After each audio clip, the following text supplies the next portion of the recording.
Welcome everybody to the Coaches Huddle 831 podcast. I'm really excited about today's guest, but first and foremost, let's talk about the purpose, like we always do with this podcast, is to get the experiences and the words of wisdom from our local coaches and to celebrate our local game. Again, we also want to take, like we always do, in memory of Coach Cotty, our coach, our brother, our compadre. So rest in peace, Coach Cotty. You're always in our memory. Okay. Also, shout outs to all the supporters and comments that we've seen online. We really appreciate it. Again, and it's very heartfelt. Thank you.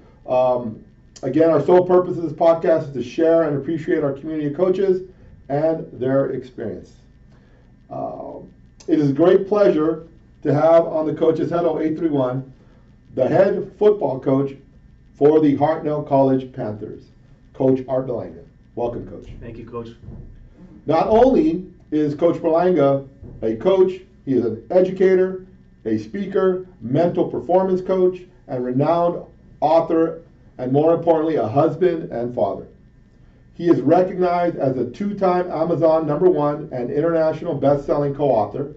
Coach B is a TED Talk speaker, has been named Leader of the Year by the City of Gonzales, and awarded the Under 40 Who's Who Alumni Award by his alma mater, Colorado Mesa University.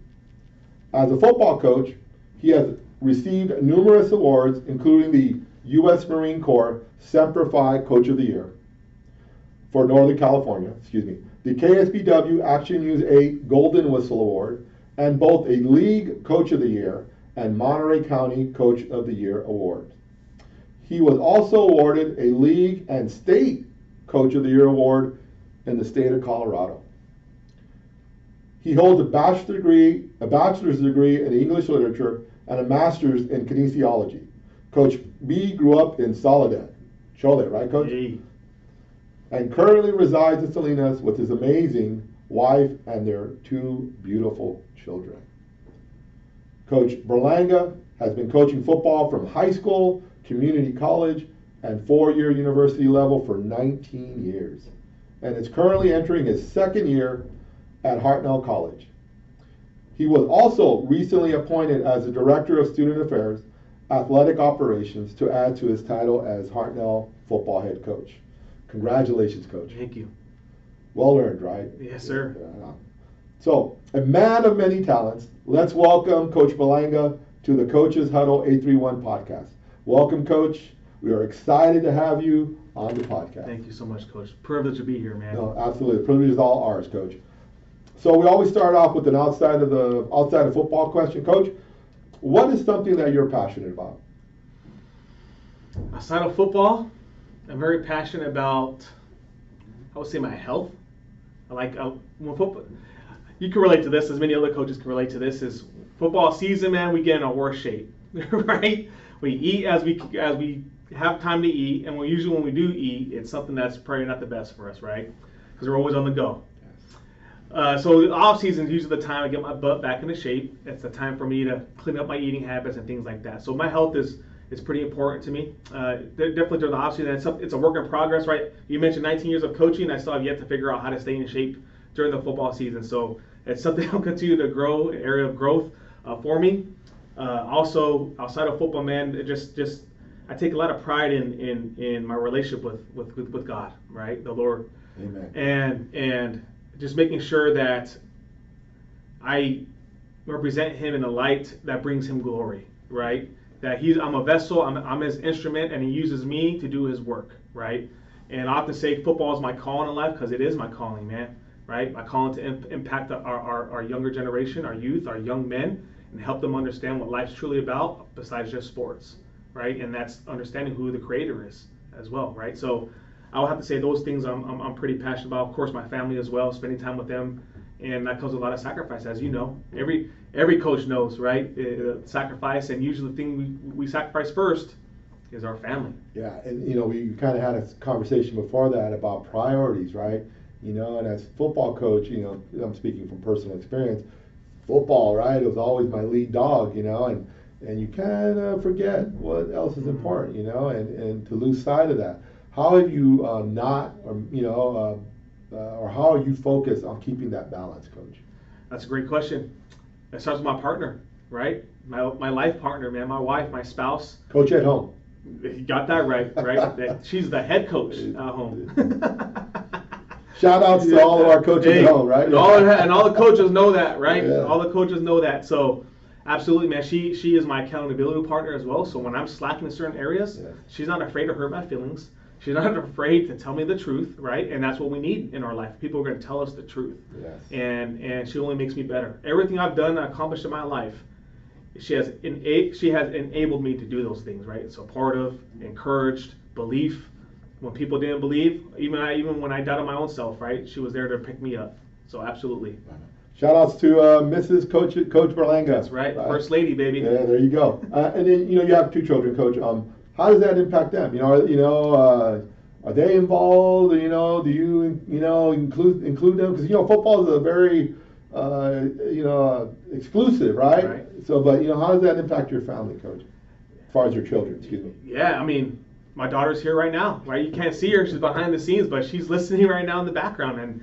And they come during practice time. I'm in charge of drop off in the mornings when it comes to school. My wife's in charge of the pickup. And what does she do after she picks them up? Drops them off at football practice, right? Which is the best daycare that there possibly could be provided, right? They have 50 babysitters, right? You got that right, right? You got that right. So definitely very important. It's our lifestyle, right? Football's our lifestyle, and they know that. And my son's at the age now, he just turned 9 this month, right? Thank you. Shout out, happy birthday. That's right. Yeah. And he did this past season, Coach, was his first time being the water boy, right? And he's pretty eclectic young man. Like, he doesn't know yet, but he's pretty much he's very artsy. He likes to draw. He's into building things, engineering stuff, right? And so sports is, he's been introduced to it, but he hasn't really gravitated towards it just yet, right? And that's okay, right? And I just want to provide him an opportunity and provide an environment for him to be his best, for him to do his best work, right? So we're going to love him unconditionally, right? But also provide him resources to understand, right? This is how things work in this world, but sports is a great teacher to teach us those life lessons. Absolutely, Coach. Great points, Coach. So now getting back to our game, Coach. How did it start for you? Did you? I know you went to Soledad High School, right? How was that experience? What position did you play? What accomplishments did you have as a player? Okay. Yeah, I grew up in Soledad. That's when I first was introduced to the game of football. I started in 7th grade, right? My twin brother Frankie. It's a fun fact. I have an identical twin brother. Shout outs, Coach Frank. And he started before I did. He actually started in 6th grade, and I saw that, well, if my brother can do it, I can do it. But I tried to join the team too late. Competitive? Oh, 100%. Yeah. Everything we do, man. Everything we do. So 7th grade I got introduced to the game of football, and back then, now they're called the Soledad Warriors, right? They're part of the Monterey Bay Youth Football League. But back when I played, back in the day, we were called the Soledad Bulls, right? And back then, we only played the South County League. That was it. We played everybody twice. Gonzales twice, King City twice, and Greenfield twice. And that was our season. And then at the end, if we're fortunate enough to do it, we would scrimmage somebody from a different town, different city. So that was my introduction to football. I played quarterback. That was my first position I played, and defensive back. And then I got to high school and played receiver and DB. I went to Albert Alvarez for 2 years. And then when Soledad High School was built in 1999, was the first year it opened up. We went back to Soledad because that's our hometown, and ended up becoming the first graduating class there at Soledad High School in 2001. So then, again, played DB, played receiver there, all league, all county, and then came to Hartnell, played here at Hartnell, and then scholarshiped out, did really well, and then scholarship out to Colorado Mesa University in Grand Junction, Colorado, as a defensive back, right, corner, and had a phenomenal time, man. But the best years of my young adult life was playing college football. Now, you were first generation, probably maybe one of the first times you were on your own, out of state. How did that feel, Coach? I love this question. It's a transition, man. It is an experience, because if you look around, and I've shared this before in other interviews and podcasts I've done, is in our area, in Monterey County, everybody looks like you and I. The skin tone is brown, 90.99%, right? We don't have much diversity here, right? So when I get to Colorado, I'm the only person of color in my class, man. Color. I'm only one of a few people, and usually all the athletes were people of color as well, right? So I'll go from being the majority to truly a minority. Yeah, everyone wants to say we're the minorities, which we are nationwide, right? But locally in our county, we're not. We're the majority. So I went from, again, being the majority to the minority, and it was a great experience though, right? A great experience. It actually made me more prideful and made me proud of where I was from, my background, not only culturally, but because I grew up biracial, right? So I'm half Mexican, and my mom's from the island of Guam. So I'm half Chamorro. Yes, we share something. My mom's Mexican, my dad's from the Philippines. Oh, there we go. So, and you know how it is, man. Like growing up biracial, you don't know today. Do I take on more of the Mexican roots today, or do I take more of my Islander roots today, right? So that dynamic growing up, right, and understanding who you really like, what do you identify as, correct? Yes. So, but it was a great experience, man. It just made me more again, it goes back to, it made me more proud of where I was from and who I was. That's awesome, Coach. I have a question from your. You said you were a English major. Correct. English lit. Yes. Oh my goodness, Coach. Are you a reader, Coach? I am not a reader. Right on. I am. So the funny story with how I picked my major. So I graduated. I get my associate's degree here at Hartnell College, and I move on to my next stop. Well, I really want to do fire science because my dad he's a retired firefighter for the city of Salinas. Thank you for your service. That's right. And I was like, I want to be a firefighter. Well, they didn't offer fire science as a program there. So I was like, what am I going to major in? So I looked at my transcripts, and I looked at, okay, which classes did I do the best in? So sure enough, English kept popping up as A's and B's. It's like, man, well, I guess I'll major in English, not knowing what I was getting myself into, right? So I get to the 4-year level, and the amount of reading, now you go from, at the community college level, right, you go from one English class a semester. Now I'm taking 4 English classes in one semester. 4. That's 20 to 25 pages of reading for each class, right? And then writing papers and assignments, right? Yeah. So I learned a lot, man. It was the most challenging thing I've ever done in my life, was graduate from college. The most challenging. Well, it paid off, Coach, and that really stresses the idea that student athletes, right? Right. And to all of those, stud athletes out there, those players at whatever level, from elementary school to high school, how important is education, right, and your studies and academics? Oh, I mean, extremely important, right? I mean, education is a very great thing, right? Obtaining knowledge and information, and I often teach this within our own team, right? Within our program is, I rather our kids be more wise than knowledgeable, right? Because often the cliche is what knowledge is. Finish the sentence, Coach. Knowledge is power. Yeah. But what's going to tell you when to use that knowledge? That's where wisdom comes into play, right? Understanding when to use it, when not to use it, because some things are often better left unsaid than said, right? So wisdom is where I really focus on when it comes to our young men, right? And how do you gain wisdom is not only through your own learning and observations and reading and learning in the classroom, but more life experiences. Yeah, it's that common sense that you learn, not necessarily from a book, right? Correct. Yeah, absolutely. Great response, Coach. So, let's touch back to your brother Frank. Right? Tell us about him and your relationship growing up, playing together, coaching together, and now that you're both coaches as well. Right. Yeah. So we play the same position. So we both play receiver. We're both on the outside. We both play corner. We're both on the outside. Right. So I can only imagine. Well, you know what? I always wanted to ask our opponents, right? Somebody I either knew. Like, what was it like playing against our team? Because then you went from one side of the ball or one side of the field to the other side of the field, like it's the same dude, right? So I always kind of was interested in that conversation. That, yeah, right? Yeah. Right. Like, what did that make? I thought, is this guy following me? Type of thing. So, but it was a great experience, right? Growing up with the twin brother, identical twin brother, and we had, identical is the right word because we had all the same interests, right? From the girls we were interested in, right, to our hobbies, to like he's a black belt in Brazilian Jiu-Jitsu, oh, nice. Right? And it took him 9 to 10 years to get that. We both did practice martial arts together as well. He's a lot better than I am now, right? So, he could whoop me up, man, anytime. So, but just, we had all the same interests and very competitive, right? And it was funny because when we were competing in sports, if I had a bad day in practice, I'd be always thinking like, well, thank God I'm a twin because the coach doesn't know which one it was. So then, or my brother had a really good day in practice, and it's like, well, maybe the coach thought I was my brother today. So anyway, that was kind of the dynamic we got to play with as it being identical twins. So there's a lot of positive things, right? Yeah. Right on, Coach. Yeah. So, again, here's the million-dollar question, Coach. How did you decide to become a coach? I love this question.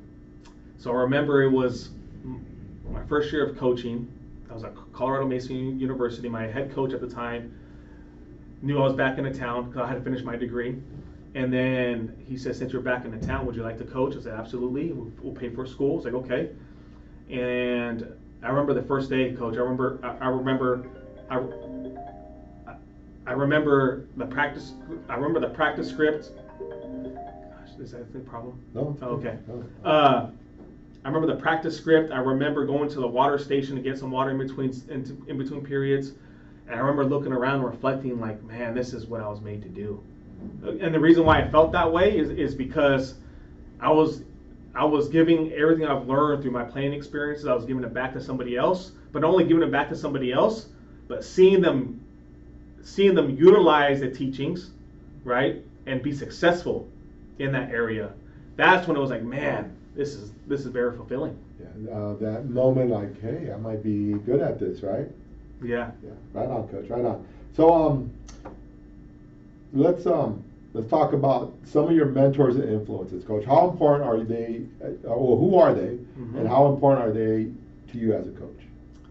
Does my dad count? My parents count? Absolutely. Okay. Absolutely. Yeah, I mean they're the foundation of who I am, right? Raising me, to the man I am today, and just the principles as a child, God-fearing parents, right? People who introduced me to the Lord, right? And just are always supportive, always showed up. That's one thing I would have to say that my parents did extremely well, is that they always showed up no matter what. Always. All right, Coach. So you were talking about some of your mentors and influences. Can you kind of tell us who they are? Yes, my parents, I mentioned a little earlier, Coach Avlas, he's at High. But more importantly, shout out to Coach Av. That's right. He really taught me not only how to run a program, but how to love on your players, right? And how to combine the hard coaching, accountability, but also merge that with connection and love, right? And I always saw coaching as just being this hard ass, right? And coaching hard all the time, and whatever it took to get the players to execute the drill or the scheme or the X and O's, yeah, right. Yeah. And you did whatever you could to really coach them hard to make sure they did that. So, but he really taught me how to do it in a different way, right? Which I haven't seen before. So that was instrumental within my development as a young coach. And I was only year 4 of my coaching career when I got introduced to him, and we met, and we still keep in contact to this very day. Amen. Right? So definitely him. My boy, Coach Art Berlanga, Coach K at Colorado Mason University. He's a really good friend of mine. He's a 4-year coach, and just going to him about this, just to keeping up to date with all the NIL stuff, the transfer portal, all the things that college football is today, that complexity of it all, and how it works, and how you navigate through all of that, right? And then, Imani, you can't do this. You gotta sit over there, okay? And so definitely him, and my buddy Coach Behill as well. He's another 4-year coach at the Division II level. But those guys are I really go to as far as, hey man, what's the climate of college football, and how has it changed, and how do we navigate, especially me being a community college coach now, and what is your level, what are your coaches at your level looking for to sign off for our players, right? What is it and I take this information, I take it with me, and I share it with my team. How important is that, to have that group of coaches, or, they become friends and mentors, and how important is to have that, those moments where it might not necessarily be a football question, but at least you have those people there for you in your corner. Oh, it is vital. At least with my development, it's vital. I even ask them to, like, how do they run their team meetings? What's being said in their team meetings, right? What is the point of emphasis on a Monday compared to a Tuesday? Those are very, very important details as far as the process of the week, because I don't care about the results, man, right? I care about how we attack Monday and how we don't win Monday, because you cannot win Friday night if you're a high school coach. You cannot win Saturday afternoons if you're a college coach unless you win Monday and Tuesday and so on and so forth, right? So I'm very process oriented, and I don't. Again, my players can tell you this, my coaches can tell you this. I don't care about the results, man. All I care about how well prepared are we, and how hard are we going to play. Those are things that are important to me. Amen. It's, I think, one of the most important things, especially in college football, is that you have that attitude and energy, right? You can't coach those two things, right? Those have to be given within that person. Right. Yeah, absolutely, Coach. So, Coach, here's a follow-up question for you. Since you wear many hats, what's the end game for you? Is it to? I know you want to build this program, Hartnell. Is it maybe coaching for a year? Maybe coaching, Division I, or right? I'm not gonna lie to you and say they didn't cross my mind, right? And I have opportunities. I've had opportunities, right? But I turn them down, right? I mean, I kid you not. There's every other year I get offered a position at the 4-year level, whether it's a coordinator position or a position coach, and I have to say no because it's not the right fit at the right time right now in my life because of my children and my family. That they're a priority. I have a young family. My son's 9, my daughter's 5. So I take great pride in being a devoted husband and a present father. So if those two things are not in alignment with football, then I'm not taking the job, right? I'm not taking the job, and that's why this job was my dream job, right? I get to be a college coach. I get to work with young men, adults, right? Young adults, and I'm home, right? My wife works 15 minutes from campus. My kids are down the street, right? And my life is very fulfilled right now, man. What's the term I was looking for? I have this much to be grateful for, man. I have much to be thankful for, and it was all by design. All the things I had to learn through these last 19 years to get to this position, right? And being the patience I had to endure and understand that it's his timing, not my own timing. Because when we depend on our own understanding, we headbutt the wall quite a bit, right? But when I surrender to him, hey Lord, your will be done, not mine. You take me where you want to take me. I will direct I might make the plans, but you direct my steps. And it's they say the opportunity will always knock. Family and those experiences you have will only happen That's once, right. So yeah, great point, Coach. Thank you for your honesty in that question. So So in coaching, Coach, what are some of your non-negotiables in building a program, or just things that you won't budge on? So we have 4 pillars within our program that it's the foundation. So pillar number 1 is connection. So relationships, being a great teammate, right? Connecting with your position coach, connecting with the coordinators, connecting with me as the head coach, right? Connecting with our training staff, our equipment manager. All those things are very, very imperative within our development, within our program, right? So connection. Because how am I supposed to sacrifice my body for you, my teammate, if I don't care about you, right? We sacrifice for people we care about. So the closer we get together as a team, right, as a staff, the more we're going to be more motivated and driven to do more. Because I know you got my back and I got yours, right? It's we over me, right? It's not about you, it's about us. So number 1 is connection. Number 2 is growth. We're always learning. We're always growing. We're always trying to find ways to get better. Every single day. How can I get better on purpose today? And that's how we run our meetings. We write these things down, Coach. Where they said, I'm going to get better on purpose today. Maybe it's my pre-snap keys. Maybe it's my post-snap key. Maybe it's using my hands to get off blocks better. Maybe it's attacking half the man instead of the whole man, right? Maybe it's my path when I am a kicker on a kick block, where it's power or a counter or what have you, my path, and I'm running the heels of the offensive lineman, right? So rather than running down the line of scrimmage, because the line of scrimmage moves once the ball snapped, right? People begin to move. It's easy to draw all these X's and O's on the whiteboard, but they don't move on the whiteboard. On real life and real football, those guys move. So then how do we prepare them for that, understanding that growth and understanding I'm always here to learn, and we're going to find ways to get better every day on purpose, Coach. We're going to have a plan. And we're going to bring that clarity to our student athletes here, right? The third thing is toughness. You cannot play this game without being tough, not only physically, but mentally. How fast can we move on from a negative play, a negative rep, a bad call, right? Maybe I messed up a situation, I fumbled it, right?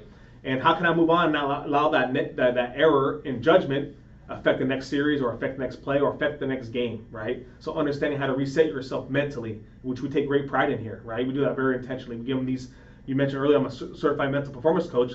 Well, that's part of the success we've had in the teams I've been on, because I understand the mental part of the game pretty well, and we implement this within our preparation, right? The last thing is sacrifice. Again, you don't sacrifice for people you don't care about.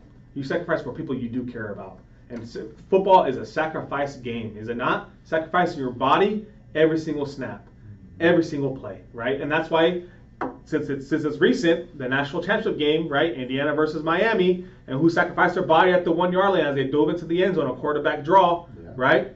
Mr. Fernando Mendoza, right? Quarterback for the Indiana Hoosiers. Sacrifice, man. You don't dive in that end zone, take those shots if you don't care about your teammates, and if your teammates don't care about you. Absolutely. And, that's the important part. That kid, I love that kid. Always stress that. He talked about synergy and team always.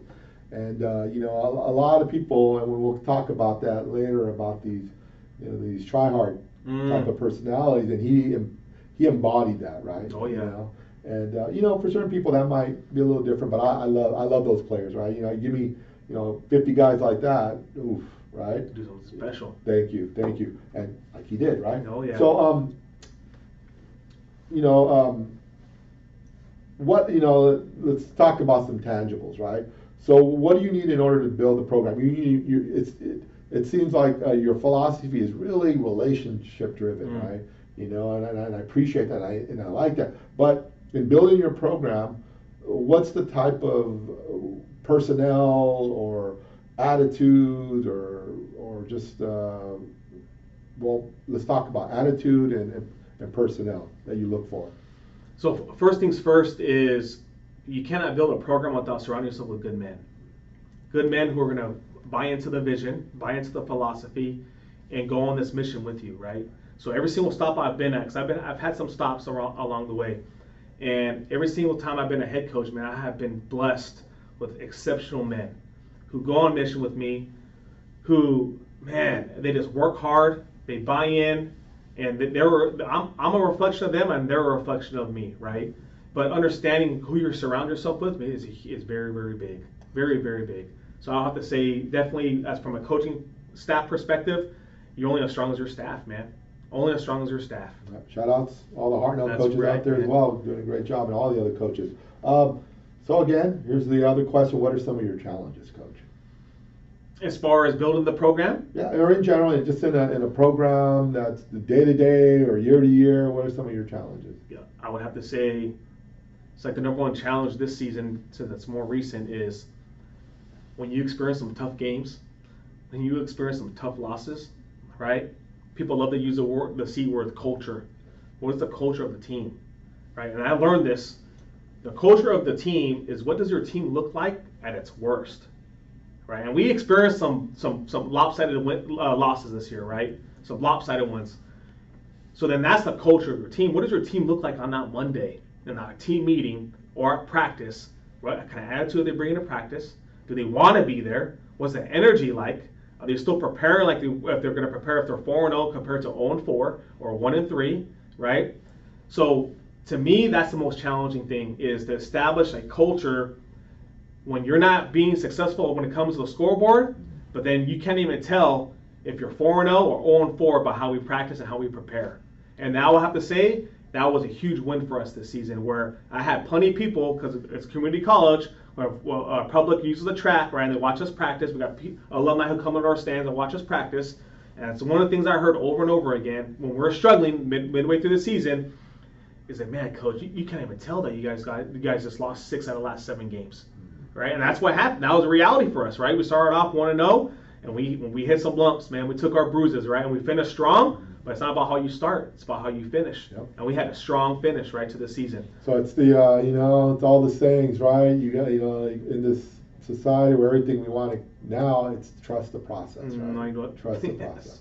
No doubt about it. Right on, Coach. So and kind of going a little bit broader, what do you see as some of the issues currently present in the game in general? We talk about some examples like NIL and social media and etc. But for you, where do you see right now, or you're forecasting, or some of the things that you're seeing that's going to impact our game? Well, high school recruiting, for one, has taken probably the worst hit, right, because of the transfer portal, correct? So high school kids are more than ever today are not getting recruited. Why? Because they're going to the transfer portal where they can find a guy who has 2 or 3, 4 years of experience at a different school, and they can bring that kid in who can play immediately. That's what JUCO football used to be before the portal, right? So now the portal and JUCO is kind of the same thing, but we have to go through the process here, right? So I would have to say high school recruiting is something that a lot of high school kids don't understand. At least the conversations I've had with local high school kids, especially the kids I've been recruiting, is that they don't understand why they're not getting recruited. And they're exceptional. Some of these kids are exceptional athletes, right? Exceptional players. If they would have been playing in the early 2000s or mid 2000s, they'll be scholarship players, right? But now they're going to bring in a guy who's 21 years old, who has experience, who's already proven himself that he can play at the 4-year level, rather than, no, I'm not going to spend 2 years developing a high school kid who's 18 years old, right? Who said it? A coach that said that recently, was it, not Coach Signetti, a different coach. He says you cannot win with a bunch of 18, 19-year-olds. You cannot win with a bunch of 18, 19-year-olds. That's what he said. A college coach said that. So, and the reason, and again, Indiana Hoosier, it's a big name right now within college football, right? Well, why are they so successful? Why was Coach so? How did he turn that program over so fast? Well, the transfer portal was there, right? So, again, helping our young local recruits understand who are in high school, like, look, man, it's not that you're not getting recruited. It's just it's a different climate today, man, when it comes to recruiting. Do you think the social media and that world, whether it's valid or it's sensationalized, has an impact as well? Oh, no doubt about it. And I think too, when I talk, because we educate our players on this, right? What is your Twitter, or what is your X? What does that look like? What does that your profile look like? What's in the bio, right? Is your height and weight in there, or is it a nickname? Like we tell her, if your at your address is a nickname, how is a coach supposed to find you if they don't know your nickname? They know your name. So you need to change that to your name, right? And then in your bio needs to be only your measurements and things you've accomplished, right? It's an online resume. Right? Exactly right. It's online. And how active are you on there, right? You talked about NIL a little earlier, right? You got kids who are in high school who have one post on social media, right? One Instagram post, one Twitter post, right? Every 3-4 weeks, but yeah, you want NIL, you want name, image, and likeness. One, you're not even marketable because nobody follows. You have no followers, right? You have no one who watches your content. So how are you supposed to get this money, or I expect people to invest in you to put money in your pocket if you're not even accessible to the public, right? So just educating we educate our players on this, coach. Like we break it down, right? And how active are you on social media? Are you posting not only your highlight film, right, but are you posting your workouts? Are you posting the drills you do on the field, your field work stuff? Coaches want to see that stuff, man. And then, yeah, you just got to get active on there, man. That is the climate of college football today, or recruiting. The landscape of football, right, is changing, right? And we kind of have to see how's it going to be 10 years from now, 5 years from now, right? It's definitely going to change. Thank you, Coach, for that. Also, so when you go into a season, Coach, how do you prepare for a season? And then there's a follow-up question is, how do you prepare for games? I know you touched on it a little bit earlier, but what does that look like? You talked about Monday being the key, but then again, in assessing a season or preparing for a season, how do you go about that? Yeah, it's a lot of work, man, right? It's a lot of hours. So like during us being in the off season, I'm just as busy as I was during the in season, right? Because I'm doing recruiting. We are sending messages, text messages. We're on social media sending messages on that. We are doing campus visits. We are going to local basketball games to see our recruits play, right? We're going to other sports because we really want a certain player in the area. Well, we're going to show effort, how much we really want you, and we do want you here, right? Absolutely. So, man, it's a lot of time, right? A lot of texting back and forth. It's a lot of scheduling. Make sure all the coaches are on the same page when it comes to recruiting. What school are you assigned to? What area are you assigned to? And then I have to hold my coaches accountable. Hey, how we connect and touch base with our recruits this week? Because that's the expectation here. Every single week, you need to be sending out a text message, right, to the guys that we are recruiting, but more specifically, the guys that play your position, right? So it's a busy time right now, and we begin school next week, right, on Monday. So then we get all the returners back and the new players coming in. You talk about that's one of the challenges as far as a program, man. Every year at this level is a rebuilding year. Yeah. Every year is a rebuilding year. You might have a kid for one season, maybe two, but every year is a huge turnover, right? So those are just some of the challenges, man, when it comes to football at this level. I can see that, Coach. Yeah, definitely. So For you, this is a question for you. What do you what are the differences? And you kind of touched on already the differences between high school and college football, right? Yeah, I would have to say the first thing that comes to mind is in high school you're playing against 15, 16, 17-year-old kids, right? College, 18 to 32. You're playing against some grown men, right? Got grown men who served in the military, grown men who made some errors of judgment and had to put some time in, right? And then now they get out and then they want to start their life over again. And what's the first thing they do? They want to come play football, right? So it's a grown man game, man. It's grown men, and a lot of high school kids are not ready. They're not ready, man.